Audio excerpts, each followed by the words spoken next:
everyone, welcome back to Sunday Live Show. Thank you so much guys for tuning in. I'm here to update you of what is going to happen on Uzalo from the 14th to the 18th of March 2022 on Monday. Raphael put up his plan into motion. Kapsile has a proposition for abazalwane, but there is a spanner in the work and Mbata's plan infuriates Madongwe on Tuesday. Kunzi is in for a shock when one of his own is kidnapped. Pastor Kwala is chastised for his disappearance while Mbata's church is on the rise.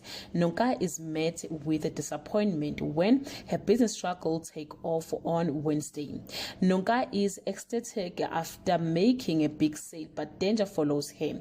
Hlelo gets some devastating news from OH Hombata. Releases in his moment of glory on Thursday. Sponelo's kidnappers finally make contact while Sbu struggles with his own loss. Meanwhile, Pastor Kwala's gesture to Abazalwane is met with a cold reception and Mbata is forced to account for his bad behavior on Friday. Nkunzi put Kapsile on the spot when he forces her to make a choice. Mbata thinks praising the principal for Lily's recovery will get him to continue his church business. Nonka is in a slump after being marked off her sales money. Guys, this is all I have for today. You can leave your comment below and share your opinion. Bye.